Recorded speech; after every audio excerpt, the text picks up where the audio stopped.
So brothers, good evening. And for those just joining us, we're going to give everyone else just a moment or two. Let a few folks join in here, and we will get started at about 2 or 3 after the hour.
Okay, brothers, good evening. We're going to get started here in just 1 minute. Please hang tight with us, and we'll be rolling here momentarily.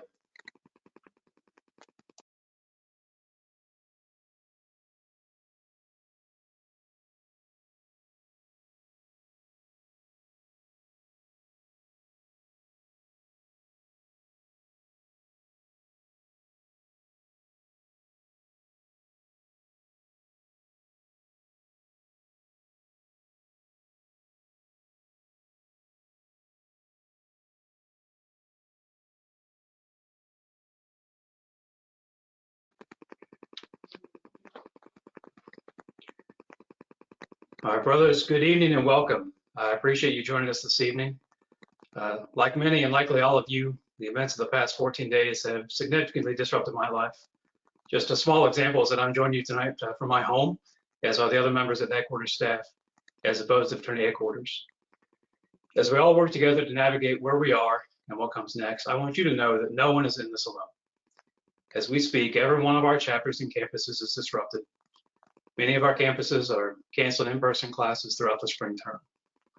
Now, the fraternity staff and many key volunteers continue to work to understand how our chapters best adapt, both for the remainder of this year and, more importantly, into the summer and fall.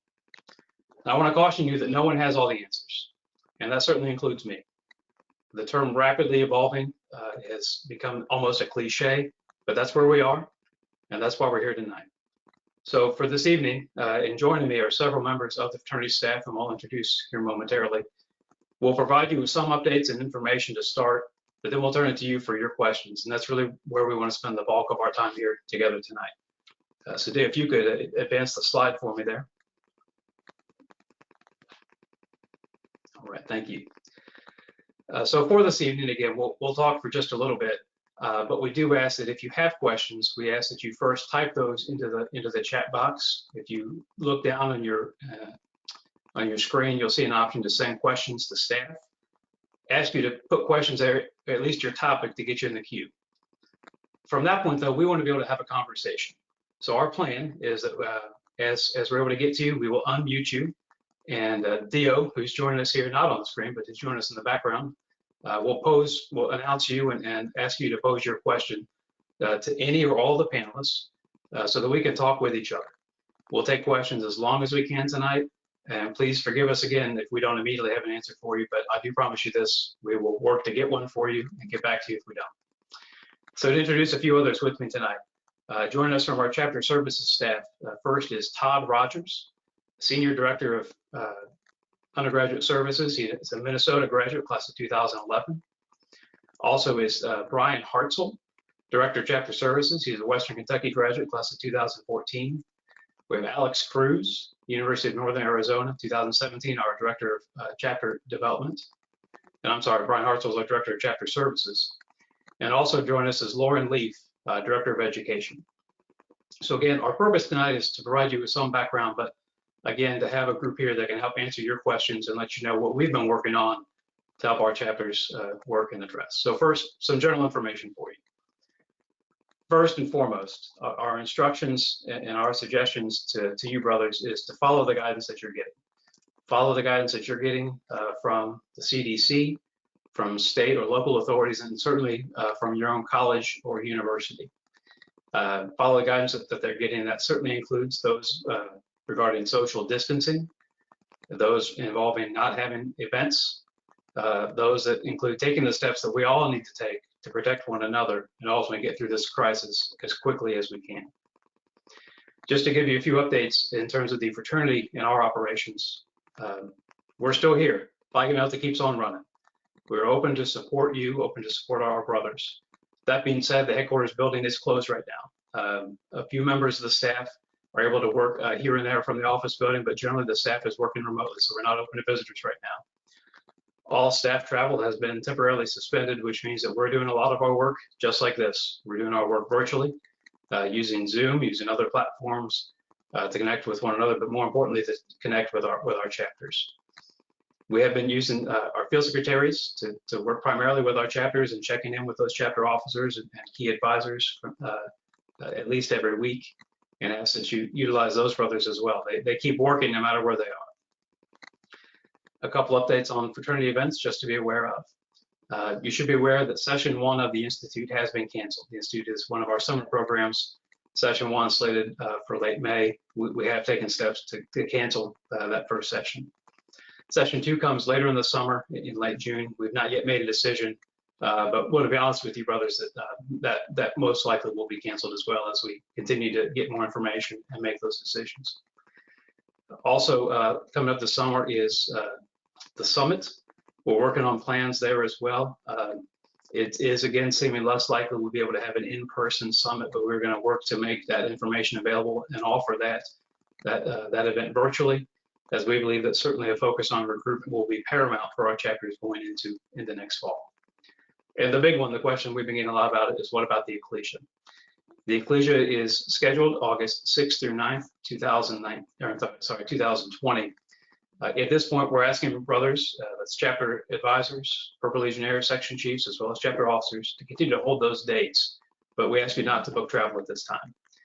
We will continue to evaluate with all the information that we have, and in the event we are not able to have an in-person ecclesia, staff is working on those contingency plans so that we can still conduct the vital business of the ecclesia remotely if need be. And we will make those decisions based on all the guidance available to us in terms of primarily the health and safety of our members, but also considering the financial implications both for the fraternity and our chapters. On a few other topics, just to bring you up to speed, we know it's pig dinner season. We know a lot of chapters have been in that uncomfortable position to have to cancel their pig dinners, and I'm sorry for that. The reality is that that's just the right thing to do right now. We ask that, and we strongly discourage larger events happening this spring. So that would include pig dinners, certainly social events, other events which you have had canceled. So ultimately, those decisions are made by you locally, but ultimately we ask that you follow all the guidance that you have available to you. And lastly, regarding housing, I know we're getting a lot of questions regarding housing. I'll first point out that we are going to have a separate webinar or separate town hall focused on housing this Wednesday at 4 o'clock Eastern. That information is on the fraternity's homepage. We'll do our best to answer any housing questions you may have tonight, but again, if we get too much into detail there, I will ask that we defer those to Wednesday and focus tonight on chapter operations. To give you a little bit more of an update of some key items regarding chapter operations and considerations that you should make, I'm going to turn it over to our chapter services team to fill you in on where we are and what they're recommending at this time. Todd? Yeah, we're going to first talk about chapter meetings and connected with brothers, and so I'm going to turn that over to Brian Hartzell and Alex Cruz. Yeah, thanks, Todd. So in considering chapter meetings, you want to keep a regular schedule. So if you have a chapter meeting scheduled typically on Sundays, you want to maintain that time to kind of keep some sense of normalcy. So how are you going to do that? You can utilize the Zoom feature that potentially is offered by your university. If you need a Zoom account, just let us or the staff know immediately. This is important for not only operations, but for that foundation to maintain and keep the sense of belonging that you and your chapter brothers have built up over the past over the past semester. Something that we always recommend is including new members in the chapter meetings. I want to make this a priority this semester. If you guys are continuing pledging throughout the semester, it's even more so important to keep them included on the operations, so that way they feel a part of the group, and so that way when they get into the chapter in the fall, they are a little more familiar with how things operate.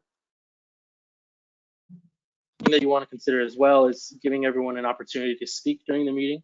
You want to have them able to contribute in some way.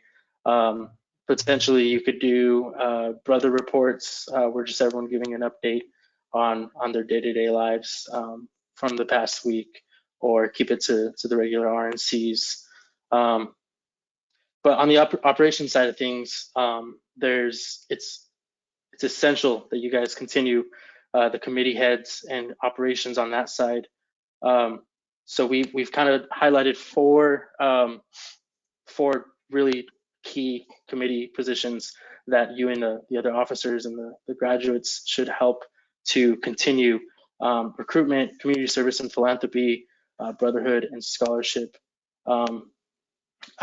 So continue working with them. But something I want to highlight is brotherhood. That one is a little more tricky, and scholarship. So I want you guys to make this much more of a priority this upcoming semester. It's going to take some creativity to think about how you guys are going to interact and continue to learn more about each other, especially with those new members coming in. There's options, video games, Snapchat groups. You guys, one great idea that I liked from a chapter that we heard was that something that helped in person is having the like regular meetup times at the library that you guys would always go to, no matter what it was at this time each day.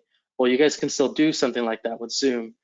So trying to think out of the box where how you guys can still hang out and keep that sense of normalcy, but just using the operations or using the tools that you have at hand. And then scholarships, something similar. This is uncharted territory.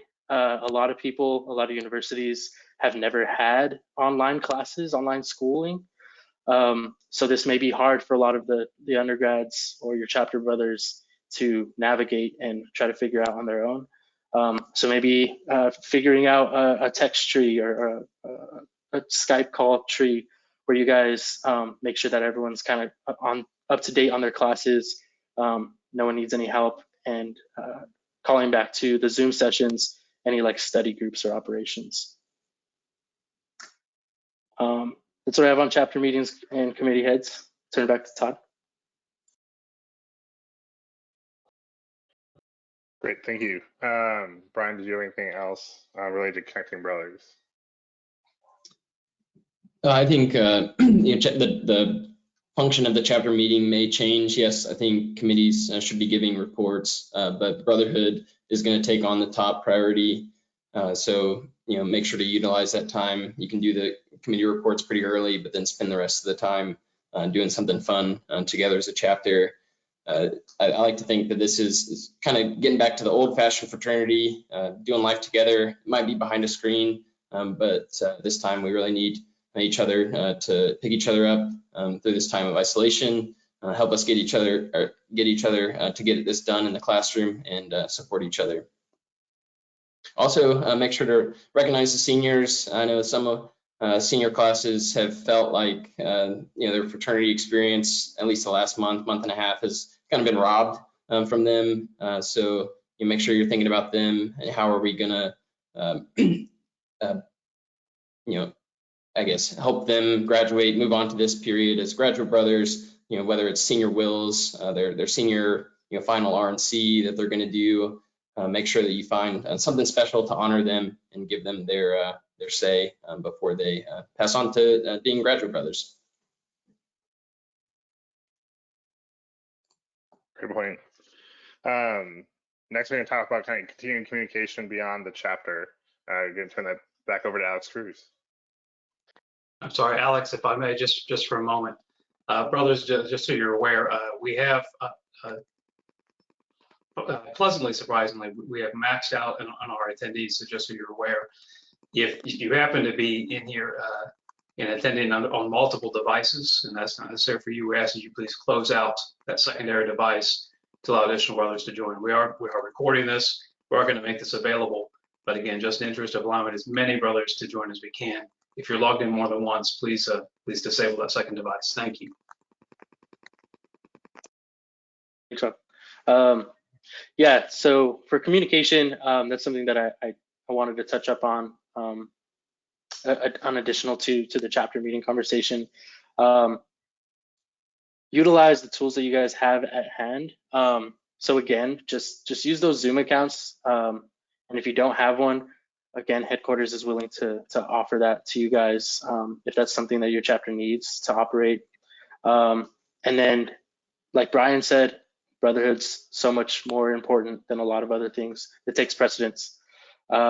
So whether it's Snapchat, texting, Game Pigeon, Call of Duty has a free online massive game right now. If you guys just want to talk on that, just make sure you guys keep in touch. That's the most important thing right now. Brian, did you have anything to add to that? Yeah, I mean, I think going, I guess to piggyback off of that, is making sure that you are all doing things together. It's one thing to kind of check in on each other, and that is important, but it feels a lot. Men bond that shoulder to shoulder. So accomplishing a goal, doing something together. So playing a video game together, or board game, through a FaceTime call, that kind of really helps men feel connected. So you can get creative with that.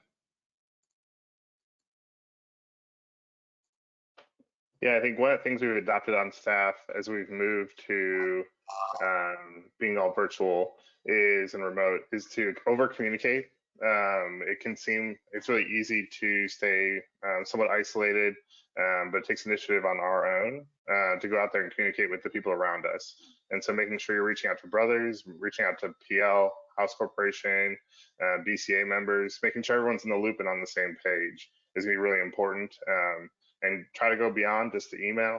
It's the easiest thing to do, but as people are at home a lot, it's really important to try to get that face-to-face connection. So kind of work to adopt what our internal rule is right now is over communication. It'll really help brothers stay connected as they plan from the spring into the summer and eventually the fall. So making sure that communication goes across all the way, whether that be also with your IFC, maybe your Greek advisor, just making sure that everyone's in the loop is going to be really important. Moving on, changing topics, we're going to talk about new member education and ultimately impacts on initiation and post-initiation education. So Lauren's going to start with new member education and all those components, and then Brian's going to take over from there to talk about impacts on initiation and post-initiation education. Awesome, thanks, Todd. Hi, friends. So the biggest first step for new member education remains the same, and that is making sure that your new members are registered online. So they can do that at phigam.org. So please double check, encourage, make sure that they are doing that. We do recommend that you continue your new member education as best you can virtually. So if that's utilizing a Zoom account, also employing maybe one-on-one video or phone calls. Use this time as an opportunity to have brothers who maybe normally wouldn't be engaging with your new members step up and start having those individual conversations with those new people. This is a really crucial time to make sure that you're retaining your new members so that they continue through this next semester, feel connected to the larger chapter, and are coming back to join you in the fall. We really want you to work smarter and not harder. And so on phygam.org, we continue to offer different lengths of the new member education program. So some of you all are required to use them, but we do encourage everyone to utilize them. So there is an 8-week program, a 6-week, and if you are really far behind or your campus otherwise requires it, we do have a 4-week program that we can get you. Knowing that some of you may have lost some time in the last 2 weeks or so, definitely would encourage you to use those. A question we've gotten quite a bit is, what do we do about our new member education quizzes? So if you are choosing to do that, you can use a Google form. A Zoom has a nice poll function that you can use, or you can even do them verbally. Make sure that you are aware and cognizant, as many of you have probably switched to online classes. You'll notice that it's a little bit different and maybe it's hard for some people. So if you're choosing to do quizzes or just how you're doing your new member education, keep that in mind. Everybody learns differently, and this online method may not be their #1 choice, but everybody's getting through it together. We will also ask you to communicate when your anticipated initiation will occur, and Brian will talk a little bit more about that. Another big thing to do is to make sure that your new members are still finishing Greek Life EDU. That remains online, it always was. Part 1 is due the end of the month, so the 31st. And then there's a 30-day period where they'll just wait. And then part 2 is due on May 1st. Those are hard deadlines, and your new member educator as well as chapter presidents have been receiving them via email. But just to make sure that you're reminding your new members of that during your online education. The biggest thing is to make sure you're doing everything to keep them engaged, as we've talked about a lot, right? Making sure that they feel like they're part of the chapter, so add them into chapter committees and have them participate in those calls. Have them participate in chapter meetings as much as they're able, and just including those in those same chapter connections that we've been talking about, right? The video games, Snapchat groups, meme threads, whatever y'all are into, make sure that your new members are intertwined in that.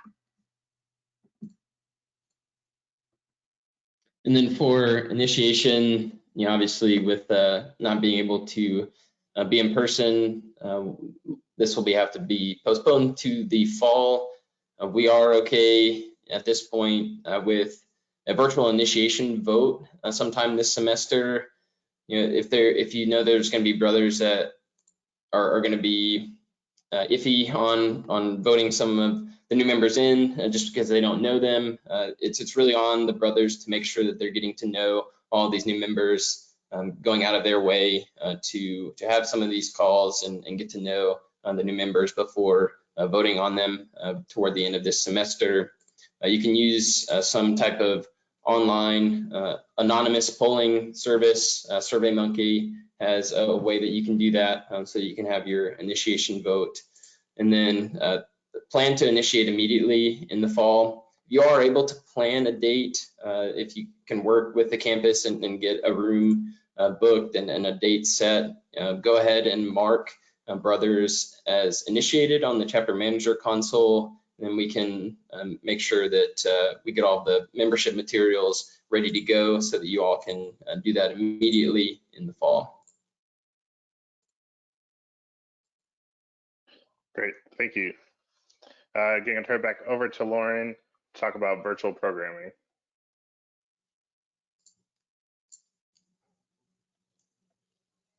Lauren, unmute yourself. Thank you.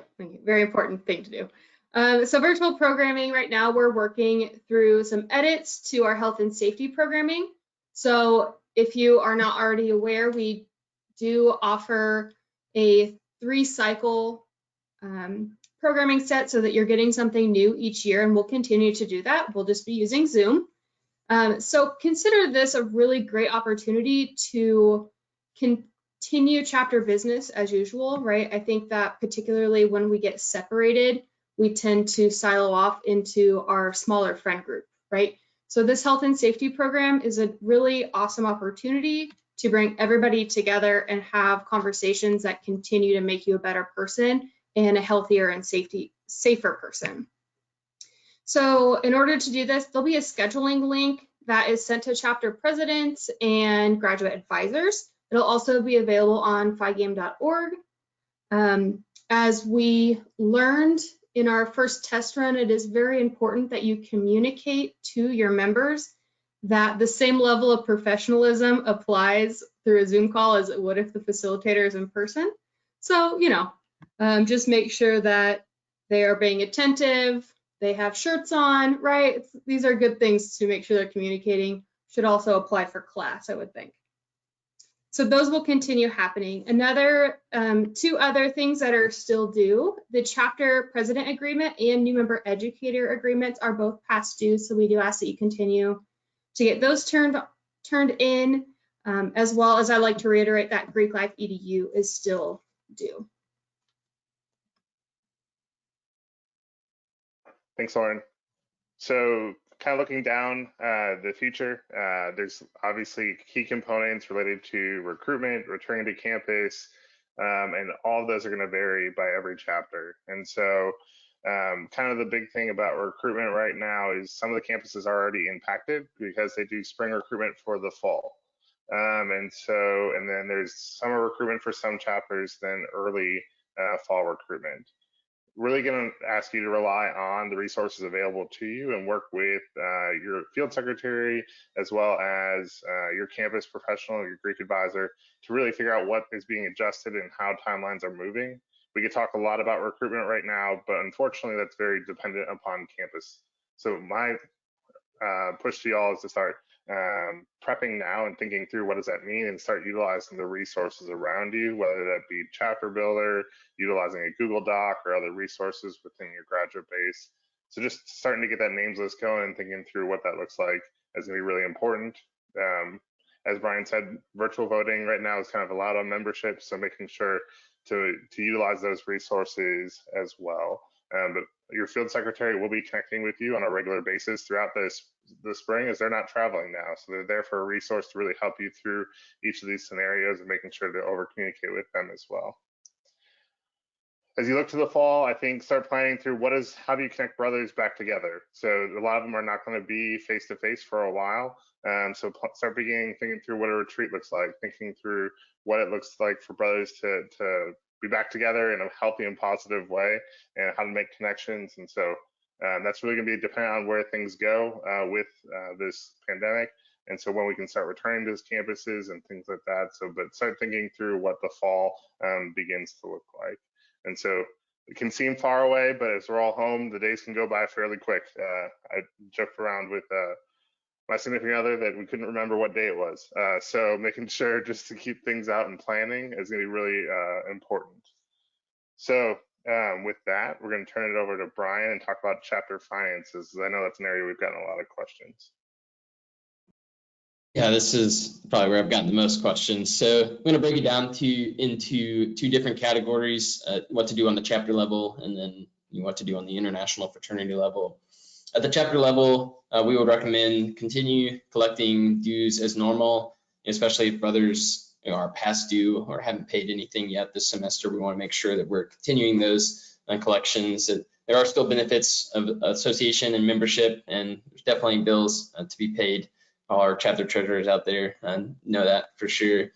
If brothers are requesting refunds, what I would advise is to look at the fixed expenses that must be paid. If you have IFC dues, fraternity insurance, or ecclesia billing, outstanding, make sure that you have money set aside for that, as well as for recruitment coming up in the fall, and so that you're ready to shoulder that burden. If those are covered and you can afford to prorate dues to refund amount that you're not on campus this semester, feel free to do that. You just want to make sure that the chapter is financially sound and can withstand that hit. Provided you were able to back out of any contracts for big ticket items this semester, like formals or brotherhood retreats or other socials, make sure to refund those to brothers, because that was time that they were not allowed to, that they paid in but weren't able to cash in on the actual experience. And then if you had planned any philanthropies and had raised any money in ticket sales, we'd recommend sending that money to your philanthropic cause now more than ever. Those nonprofits need that support. So make sure that you continue with those donations. For international fraternity payments, insurance payments are going to be expected as normal. We will work with you on finance charges, late fees, as long as you're communicative. Insurance covers the full year, and so while you are under our umbrella, we want to make sure that we are continuing to pay that off.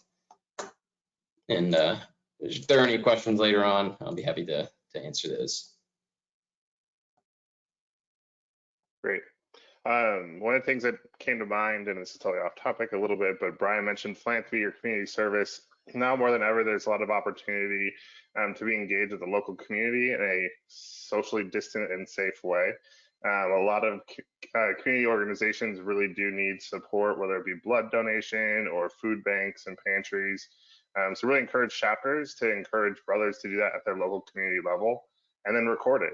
It's the same thing we're asking you to do during the academic year, and so there'll be an awesome opportunity for chapters to really highlight some of the positive impacts that they're making in their campus and community, and so that the chapter can really be highlighted for all those positive things that they're doing in the community. The next thing we were going to talk about were just some other two big kind of questions we've received related to deadlines that are approaching.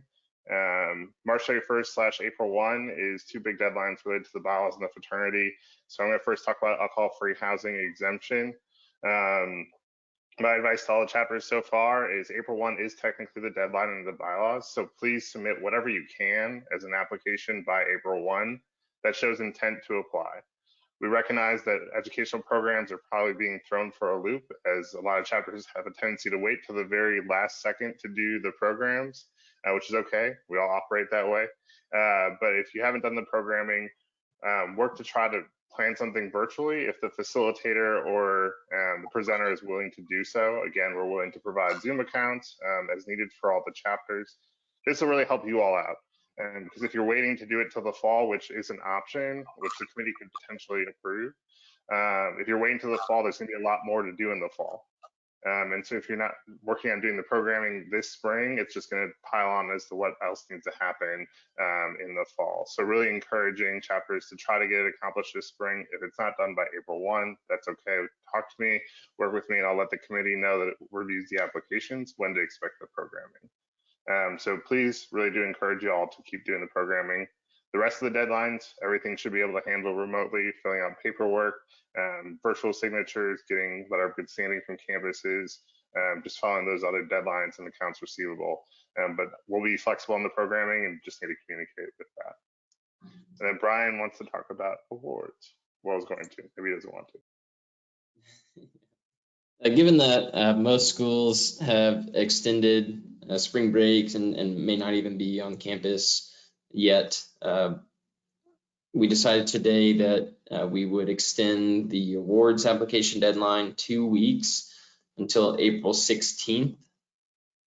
Let me know if you plan to apply but still need an extension, if there's any extenuating circumstances, other issues. Let me know, but we are planning on April 16th with the turnaround for Ecclesia. Can't push it back much more than that with all the judging and the time that we need to announce it this summer. But please let me know if you do need any type of an extension, and we'll see what we can do depending on which award it is and how much time you're asking for.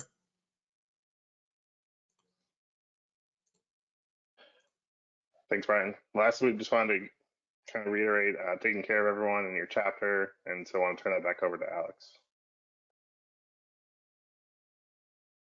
Yeah, thank you. So they gave me the opportunity to to speak on taking care of yourselves and each other. Somewhat of being your brother's keeper. It's an essential part of fraternity, that you guys check in on one another, and we need that now more than ever. People are are needing to self-isolate. They're home working from their laptops, where they're getting their entertainment, getting their work, getting their schooling, and not really getting any opportunity to leave and socialize. So this can be incredibly straining on your mental health, as well as the fear and general anxiety of a pandemic going on outside. So here's some tips for you guys as individuals. First, before you begin to start taking care of your brothers. So something that Rob talked about is just staying informed, as just maybe a daily check-in, not overwhelming yourself with it, with the CDC and the World Health Organization. One thing that I really like seeing from my friends is that they've maintained their daily routine as much as possible, kind of joking like, well, this is my commute, and they just kind of walk over. Well, if you had coffee in the morning, if you always at 7 p.m. after school or something, you would always, this is what you would do. You would go hang out with friends. Well, then give your friends a FaceTime. Try not to stray too away from the normalcy of your daily life. That helps with consistency and routine, and it'll be great for your productivity and your mental health. And while you're getting your updates from the CDC and the World Health Organization, try not to overexpose yourself to the information. It can be incredibly depressing. Just going on Facebook, you see grocery store empty shelves and stuff like that. When in reality, there's not. It may not be that widespread. It can kind of it incites some panic within you. So try to stay away from that. Try to take a break. And as I mentioned, you're going to be at your computer a lot more. So try to take those breaks. Try to take those outdoor activities while still maintaining the social distancing. You can still go on take your dog on a walk, and go for a run. You can go to a local arboretum or nature preserve or something along those lines. Because while they recommend that you isolate, there's plenty of opportunity for you, now that they recommend that you social distance, there's plenty of opportunity for you to not isolate. So like I had mentioned before, just group FaceTime, Snap groups, just pop in and every now and then, and make sure that you hit that own checkbox for your mental health of feeling that sense of community and belonging. Now, the last part is making sure that you take these tips and other things that you've learned from the CDC or from other resources, and informing your chapter brothers and the chapters that you oversee of those resources.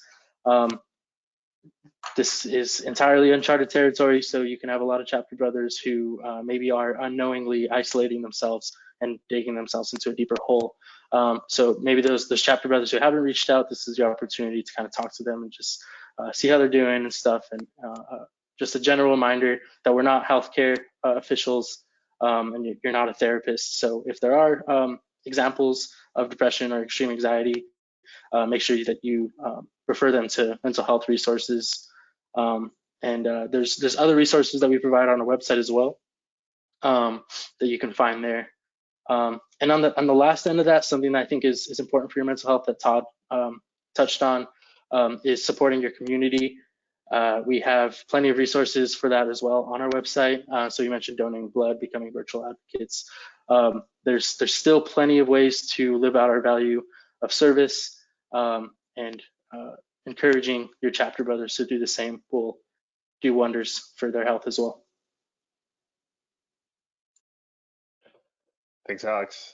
Rob, that's everything on our end. Turn it over to you and then see what questions we have. All right, Todd, thank you. Thank you to you and your staff. So brothers, now we'd like to turn it over to you. As I told all of you a moment ago, unknowingly, we know some brothers are having some connection issues and they're kind of bouncing in and out. how we're going to do this is many of us have submitted questions via the chat or via text. Dio is going to start working through those, and he's going to be unmuting you to try and give you the chance to ask that question verbally. We would like to be able to engage in a conversation with you as opposed to just talking to everybody, okay? Again, if for some reason that doesn't, it's not working, he will just pose the question. We'll do our best to answer it, and we're going to go as long as we can here, okay? So Dio, I'm going to turn it over to you and let you lead us from here. Thanks, Rob. First, we have Brother Matt Marino regarding the media use. Brother Matt, the floor is yours. Hi, Matt. Good evening, brothers. Good afternoon. Can you hear me okay? Sure can. We sure can. Okay. Wanted to know media use. So Zoom is available to be used through the fraternity if we need to set up meetings and stuff like that also? Correct. When this first started happening, one of the things we did is we purchased a pretty significant Zoom license so that we can make the service available for our chapters. So if you have need for that, or if any of your chapters or graduate chapters have need for that, just contact a staff member and we can set you up with that. Great. That was one of the concerns I had. So that was one of my questions. I don't have any others at the moment, but I'm sure I listed a few. So if you get to them a little bit further down the line, unmute me again and we'll go through the question, okay? Sure thing. Thank you, Matt.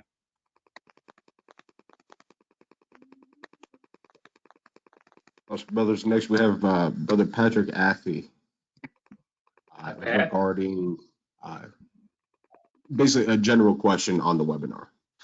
Oh, and thanks, Dio. It actually already got answered as to if the webinar was going to be recorded. Rob already said yes, it is. So that's all I needed. We're recording it, and we will make it available in some way in case brothers were not able to access it. And again, we know we had some issues. We have a cap on attendees, so that's a limitation we have.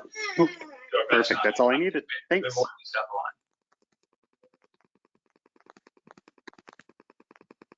Next, we have Brother Jacob Wazalaki. 1 second.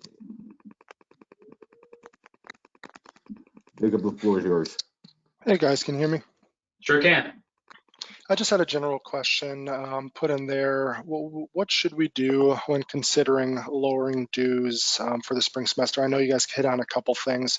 One thought that comes to mind is insurance going to stay the same cost even though brothers won't be on campus? You know, things like that. Sure. Jacob, remind me your role in your chapter. PL for Wisconsin Eau Claire. Thank you. I recognize the name, but couldn't place it right away. Thank you. Regarding the insurance piece first, and then I'm going to turn it over to Brian here for a second. We have got a lot of questions on this. I mean, just so you're aware how our insurance works. Our renewal date on our insurance program is March 1st. So we sent bills out based on our renewal prior to March 1, and those set of policies are then in place for a full year. At this point, we are not anticipating any sort of refund. Although I am actually on a call tomorrow with our insurance broker and several of my peers where we're all in kind of similar situations to talk through those possibilities might look like. There's a reality of if we're not on campus for some extended period of time, in theory, the risk is lower in theory. But again, we're kind of all in uncharted territories. We just don't have that immediate answer. We're gonna work through that and see what sort of options might exist. But specific to chapter finances, I'm gonna ask Brian to address that with you. Sure. Yeah, thanks, Jacob. Like I mentioned earlier, like it's going to be a case-by-case basis on what the chapter can afford to reimburse, or if they are able to lower the dues for brothers. Because we want to make sure first that the chapter can stay afloat and continue their necessary functions and foot all of their bills. And once all of the bills are paid, if there is an opportunity to reimburse brothers for time not spent on campus, that's certainly a possibility. We just want to make sure that the chapters are able to continue to function and operate and have money in the bank account ready to go for potentially summer activities and then going into the fall ready to go. Yeah, But again, I mean, Brian said earlier, just to reiterate in case you missed it, I mean, we've billed, the fraternity has billed its insurance assessments, and that's based on the premiums that are due and that we've already paid. We are certainly willing to and will be very flexible with chapters. Here's a theme I want you to understand. One is over communicate. That's for everybody. Over communicate to everybody in your chapter, in your advisory team. Over communicate. The other is just be understanding and offer flexibility. We're all working through different things, dealing with different things, and we are certainly willing to do that same thing for our chapter. So to that extent, you know, we're certainly willing to and will waive finance charges and fees as we work through this. But ultimately, there are bills that need to be paid, and we need to find a way to address those.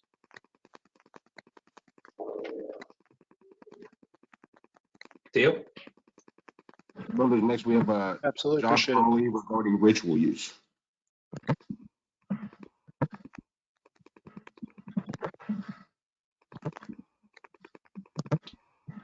So was that Josh Holly? Hey, Rob, thank you, Dio. Thanks, Rob, appreciate that. I was just having some struggle with the mute button. Now, the question I had was, considering the fiscal constraints that the chapters and brothers are under, how can chapters still incorporate the ritual into their operations, particularly as we head toward the end of the year? Sure. Alex or Brian, I'm gonna let you answer that. Sure, I think the easiest way that comes to mind is reciting the creed at the end of a chapter meeting. You know, reminding brothers, you know, in a succinct way why we exist, and you know, it's a piece of the ritual. It's not the full thing. You don't get the full experience, but you at least get to say the words together that unite us. So I think that's a quick and dirty way to keep it alive. If post-initiation education is still going on, similar to new member education, we'd recommend, you know, chapters continue that.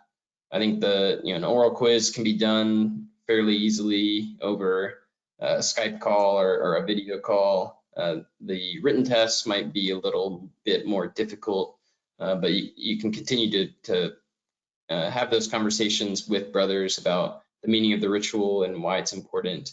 You just might not get the full you know, experience of being in a room together with your brothers doing the full out ritual. I mean, I would encourage also in chapter meetings to have, you know, ritual discussions if you know, the chapter feels so inclined, talking about what the values mean to them, going over their favorite parts of the ritual, what speaks to them, you know, keeping it alive throughout the rest of the semester. Yeah, I think just to add to that, I mean, brothers, we think about ritual and talk about ritual as words that we say or actions that we practice. The ritual is really an embodiment of who we are, and the idea is that we can still find ways to talk about those values and talk about who we are, particularly as a ritual, without practicing those pieces. So as a practical matter, I think there are small bits that you can still do virtually. We'd be very careful with that, right? And certainly, Sean Meyer, I did note your comment there. If you're recording anything, please stop at that point if you are going to engage in those things. But I think just be careful with that, and just understand particularly that ritual does not mean the words per se. Ritual is an understanding of who we are and talking about what we're all about.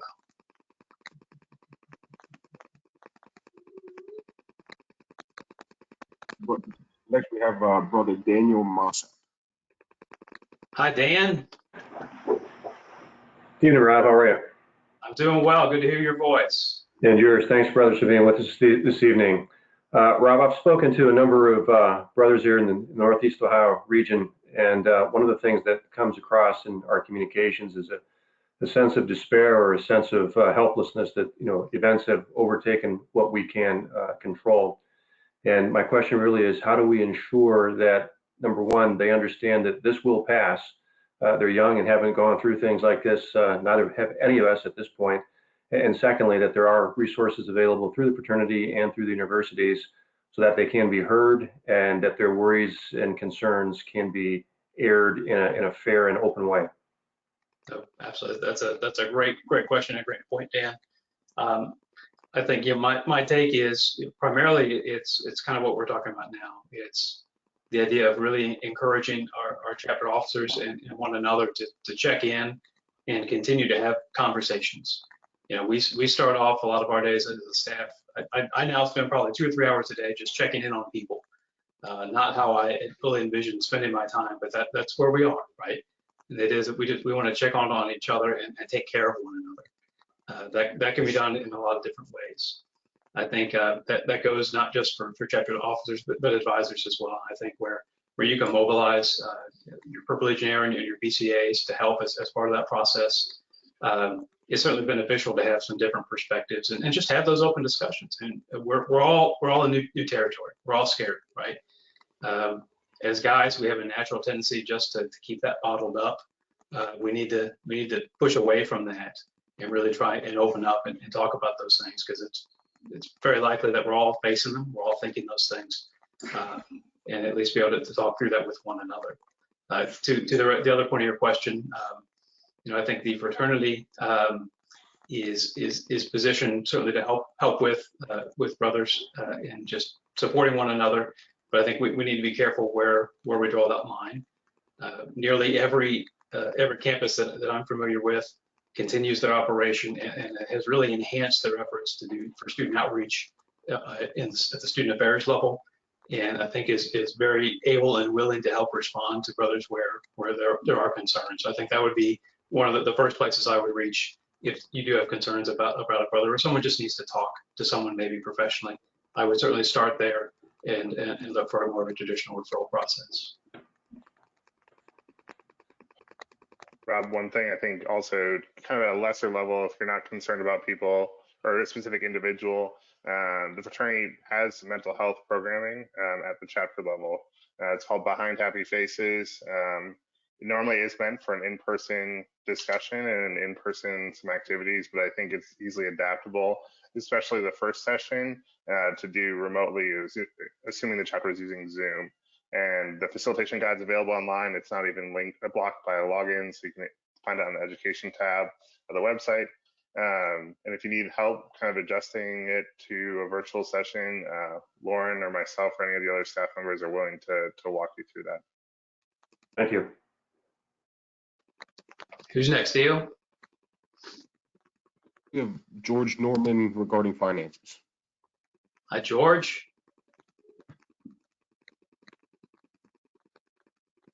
George, you online with us? Okay. The question was, will we get any rebate on insurance at the international level, which I believe has been touched on just a bit. Yeah. Again, at this point, given what we know today, we're not anticipating that, but we are going to work with our broker to see what options exist. We are very into our policy year, so there's just a lot of unknowns there. Certainly, any sort of relief that we get in the form of premium, we will be passing along to our chapters. Marcus Wolf regarding initiation. Marcus, the floor is yours. Oh, hello, can you hear me? Sure can. All right, my new members have completed their 6-week new member education process, and we were unable to initiate because we're home for the semester. Do I just have to wait till next semester? Do I risk losing my new members through the school? We'll let Brian answer your question. And it's an unfortunate circumstance, but due to the nature of the ritual, yeah, I mean, there's not really a virtual option to initiate them. What I would recommend is going ahead with an initiation vote, and then making sure that the new members know, like, hey, you passed everything. The brothers want you to be a part of this organization. Unfortunately, there's a bit of red tape, if you will, to initiate you fully in person, and then just get them excited about how awesome the ceremony is, and when they finally get to cross that threshold and become part of the brotherhood, that it'll be a really important day. Just get them excited, keep them around the semester, as kind of mentioned earlier.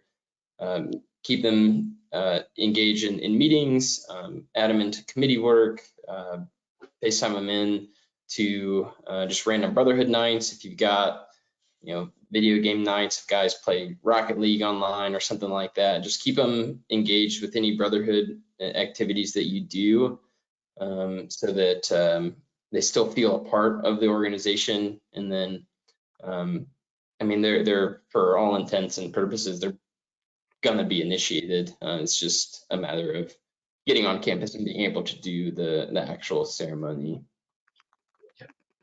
All right. Thank you for asking that.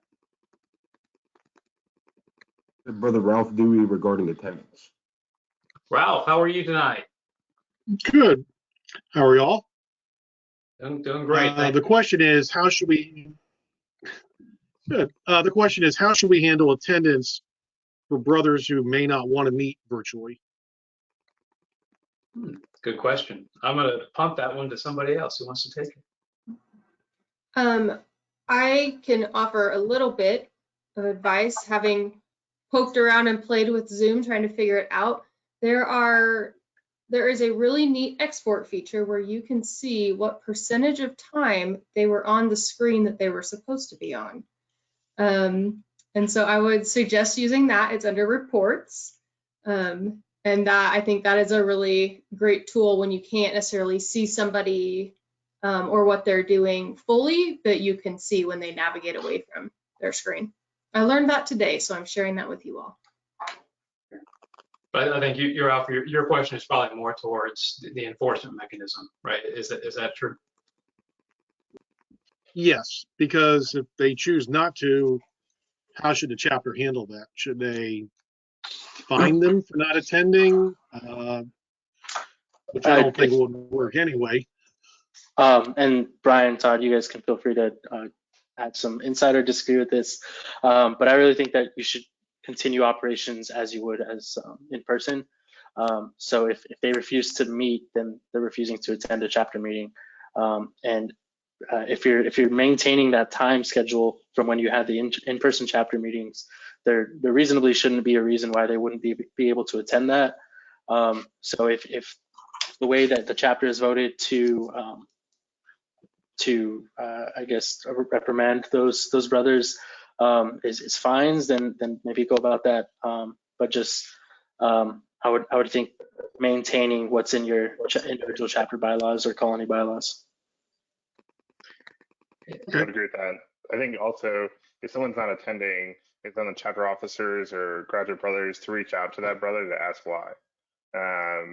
They might be going through something, especially in times where there's social distancing and being back home. Maybe being back home isn't the place where they want to be right now. So things could be out of loop. So I think step one, before we go into the fine or whatever judicial process it is, I think it's really important for a brother to try to reach out to that person who's not attending and then kind of take next steps from there. Definitely follow through internal judicial processes. Those can happen virtually as needed, but just start off with a phone call, FaceTime, a Skype call, whatever that is, to get an answer first before going to the formal accountability. Thank you, Todd.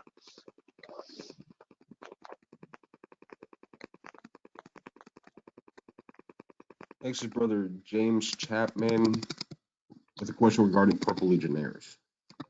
Hi, James. Hello. Thank you all for doing this evening.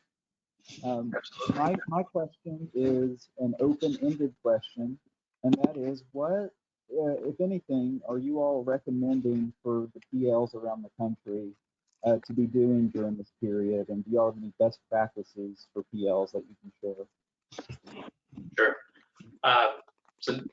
James, just so everybody hears it, your question generally was, as a Purple Legionnaire, what should I be doing, right? My advice and my suggestion is, I think your chapter probably needs you now more than ever. So if there's ever a time for a Purple Legionnaire to really engage and get involved at a very personal level, now is it. You're going to tend to have a decent feel on the pulse of your chapter, on the men in your chapter, and you know you're going to know where some of those concerns are. So I think now would be the time to not be bashful about asking questions and just checking in. So I think back to the overall theme, it's over communication, right? It's kind of forcing that communication sometimes. But I think it's also just showing a lot of empathy and showing a lot of love.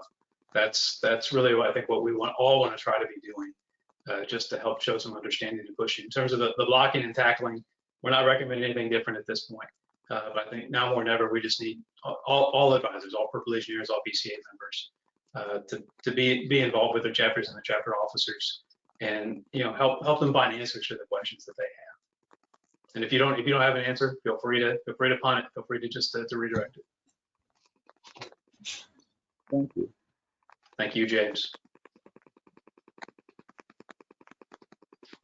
Next is Craig Osborne regarding elections. Okay. Yeah, hi. So our chapter's in kind of a weird situation where we have 2 of our cabinet members stepping down for either graduation or a job. So we're kind of figuring out how to have elections towards summer so that we can start working during summer for fall. Good. I'm glad you're thinking that way. I'm going to let our Scenes Chapter Services team handle that one on the mechanics of it. Hey, Craig. Yeah, I think the bylaws speak to if a position becomes vacant, at the next meeting, there should be an election for that position. So I think as best you're able to virtually, providing you have quorum and are able to have some mechanism for voting, you can go ahead and do that over Zoom or some other virtual platform. You have brothers give speeches and get asked questions and take a secret ballot, like I mentioned earlier, like a Survey Monkey type ballot that can be sent to the president, recording secretary, to count the votes and make a determination here. Unless it's, I guess, the recording secretary that's leaving, and then you can have another cabinet officer take that role. All right, thank you very much. You're welcome, Brian. I think if as you get into it, if we can help you navigate that at all, just reach out, okay?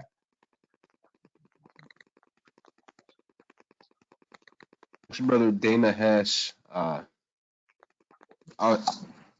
actually go ahead and read it for Dana. When is the drop dead date on the decision whether to cancel an in-person ecclesia or not, specifically for Rob? The ecclesia is a hot topic. We've not set a hard deadline.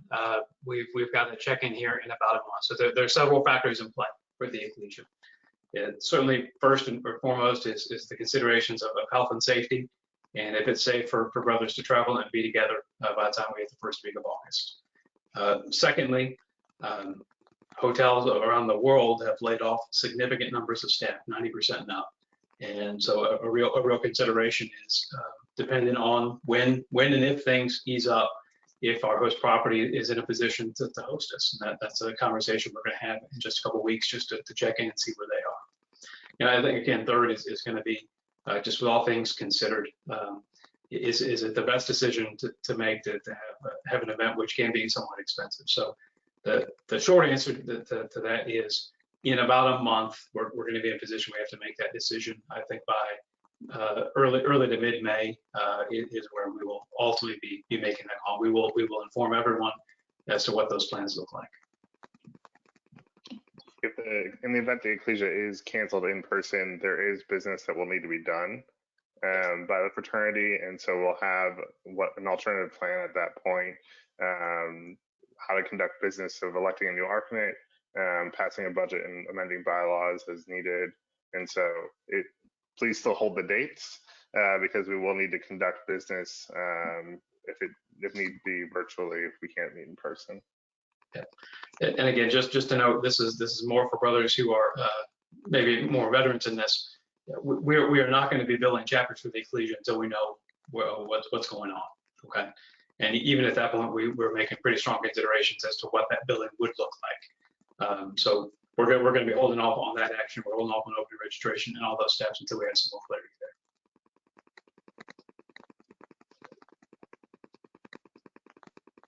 Brother Ralph Dewey with a question regarding pi. Hello again. I was just wondering, do you recommend having pi, the written exam, is virtual? Yeah, I would think that as Brian was alluding to, is we should really be working with the undergrads as best as we can with this. It's a little it'll be a little more challenging to do the written test to do virtually.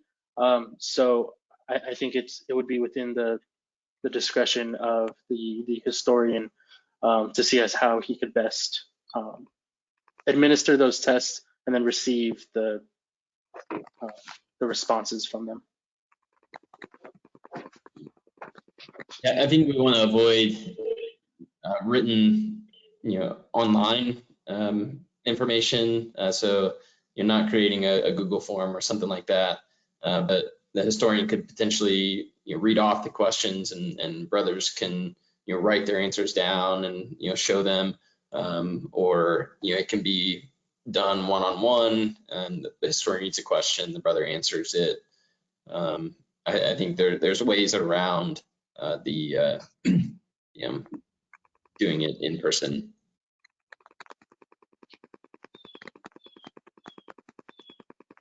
Thank you. Brother Ryan Noble with a question regarding service and social media. Good evening, Ryan.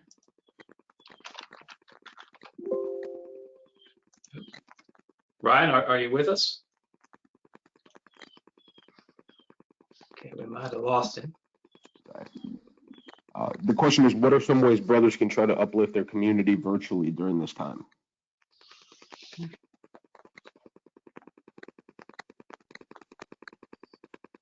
I could take that one as well. So we on the website, we added a section for the COVID-19 response in undergrad. You can see community service and philanthropy. We outlined some of the ways that you guys can help your communities, as you mentioned. The Red Cross is one of the big ones. A lot of people aren't going out and donating blood right now. One big one is becoming a virtual advocate. So as you mentioned, using social media, you can use the brothers that you have to create like a social media campaign for a particular philanthropy in your local area. I know Facebook has the where you can promote it and you can have it donate through a link. That's something that's a good idea. And there's plenty of virtual philanthropies. One that comes to mind is the name is escaping me, but you can act as the virtual eyes of someone who's blind, and you can walk them through their day-to-day because it's a service that they need that isn't often provided. So there's plenty of ways to get involved, and social media is a powerful tool now that we have our brothers all at the helms of it. There's great opportunities to do so. And I'll add, I mean, this is going to be an evolving list, right? I think we're all going to get a little bit more creative and find different ways. Now, I'm going to put you on the spot. We have a brother who chimed in in the form of a question. He had a suggestion. So, Milas, I'm going to unmute you here, and I'm going to give you full credit for this idea you're going to put forward. Well, I saw it on Facebook or Instagram. Hopefully, you guys can hear me. It was a suggestion for people who are homeschooling their kids, but I think anybody could do it. And that's writing letters to folks in nursing homes or similar facilities because of COVID-19, they can't have visitors. And so their friends and family can't see them, so they're kind of shut in. So that's something that brothers can do that's safe. They can do it from their home. They just have to get it to a mailbox.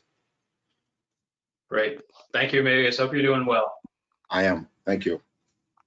That's an awesome idea. The other thing is the USO right now is very much in need, particularly folks that are deployed to areas that are even more hard hit by the COVID virus than we are. The USO has been essentially asking for care packages and letters for folks that are stationed in Italy. So that is another great opportunity. And I actually wrote a note to develop and publish out a list of some ideas. So we'll continue to do that. But I think the biggest piece is just think about what you were going to do if you were on campus and see if you can tweak it a little bit, right? If you're going to have a 5K, do a virtual 5K and have everybody upload their Fitbit information, right? Whatever that might look like. We know that our undergraduates have no shortage of creativity, and we're excited to see what y'all come up with during this time. Absolutely. Thank you. Good question. Good question. Theo, who's next? Next, we have Terrell Couch regarding social distancing and the conversion to virtual. Terrell, how are you? Good. How are you? Good to hear your voice. Terrell's a former staff member now out in Boise, Idaho, and on our campus partner end. So good to hear you, Terrell. And thank y'all so much for having this webinar. Some great insights that I can hopefully bring to the community out here as well. The question I had centered around having Zoom meetings are super impactful and awesome for the students and our brothers to connect. But I think we are starting to run into the space of, if we can't plan brotherhood events, if we can't plan recruitment events, what are the purpose of our meetings? Why don't we just have paper meetings? So I was wondering if the chapter services team had any recommendations or ideas for addressing those conversations or helping the men see the value of even a 15-minute meeting just in this age of social distancing. I'm gonna start with a quick one. Is that stop calling it a meeting, right? So just stop calling a meeting and just give it something else. Give another name that's way more creative. Give everybody a chance to get together. But I'll let these guys give you the more practical answer.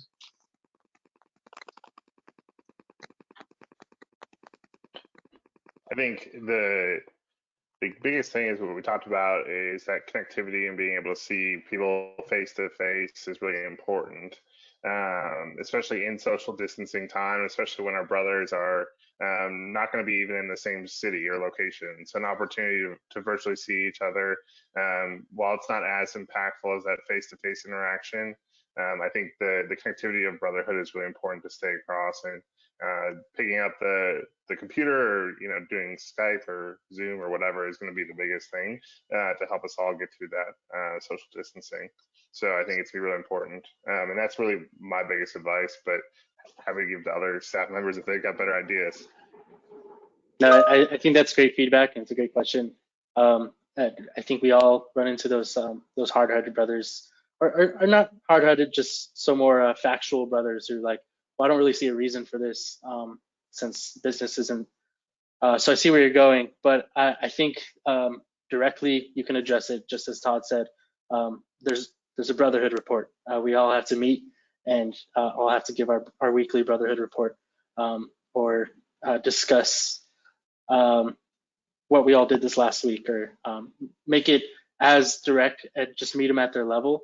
But again, with what Todd said, I think there actually is some value to having that friend time, or whatever you decide to call it. Thank you.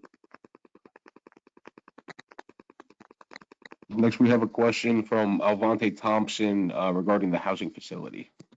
Sure thing. Good evening. Hi, can you hear me? Sure can. So, we are currently in Oregon, and we just got Governor K. Brown just issued that we all stay at home. And so the biggest issue for our brothers here is that our housing facility is still open. Do you guys plan on closing the housing facilities, or how are you guys going about this situation? Because myself, really, like, our issue here is we have a lot of break-ins with locals and homeless people, and we don't feel safe leaving. I don't feel safe leaving the house unattended. Do this. Sure. Now, Avante, I apologize. I just off the top of my head. Are you all renting your facility from somebody? Do you have a local health corporation who owns it? What's your setup? I believe we have our housing core. Okay. I think ultimately I'm going to defer to your local health corporation on how they want to handle it. Right. Our guidance regarding housing has been that ultimately the house corporation or owner in this case ultimately needs to make that decision. I think that's obviously best done in conjunction with the chapter and to make those considerations. But I think first and foremost, you've got to consider what are the directives that are being given. I think if a good nod to say what's happening in the dorms, that sort of thing, or just what's happening from the university, what are they doing? And I think in a lot of cases, we suggest you follow suit. The reality is the fraternity house may not be the best place for everybody to be during all this, right? And I think we've got to come to grips with that and find ways around that. And again, I'll refer that we're going to be doing a separate town hall meeting specific to housing in just 2 days. We're going to talk through some more of these considerations and details. I understand your concern with security of the facility. So my question would be, well, what can be done to better secure it? I mean, there's got to be some other downtime where folks are outside of the house. So what do we need to do to better secure it? How do we go about that? And let's get creative with that. Again, ultimately, it's going to come back down to what's the guidance being given locally and what's best for the health and safety of everybody involved. My recommendation, absent other advice or guidance, is it's probably better to close our facilities and for brothers to go back to their permanent homes. But that's ultimately the decision that needs to be made locally. Okay, thank you so much. You're welcome. Okay, brothers, if you've got any more questions, I got the sign from Dia that we pretty well worked through our list. I'll give everybody just a second and say if there's anything else that you have a question about or you'd like us to talk about, we are happy to hear for a few more minutes. Just need to use that chat box and at least get us your name and your topic, and Dia will call on you. I'll ask our panelists, is there anything that we didn't cover that you've just thought about as we've been talking through some questions and ideas that you think is important to convey to our brothers on the other end tonight?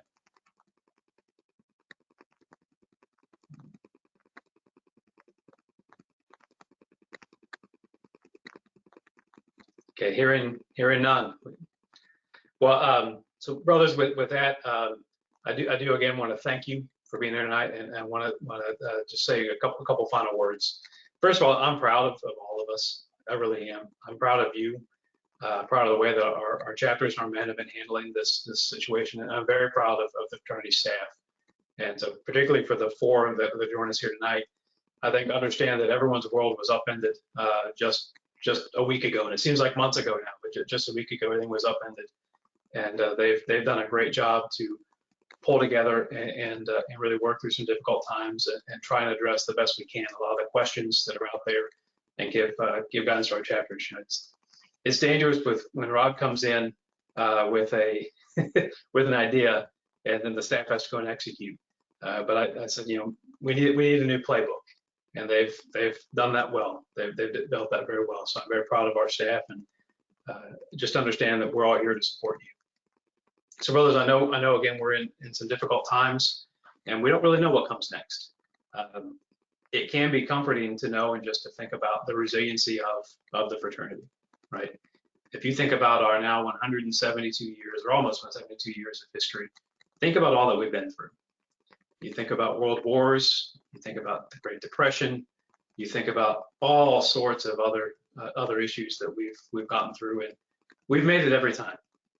I believe in our resiliency. I believe in who we are and how we can come together. And I think that is what is most important. Let's take a minute now, you know, and while we're thinking about it, just to think about how we can be helpful to one another, how we can be more understanding of one another, and how we can work through this together. Lauren hit on this a little bit ago, but I have always been amazed at the creativity of our undergraduate brothers. I sometimes say that somewhat jokingly, but I now look forward to seeing how that creativity is put to a very positive use, and think about how we stay connected to one another, and think about how we continue this brotherhood, even if we can't be sitting together, and think about how we continue to help and to serve all those around us. So again, brothers, I appreciate you being here tonight.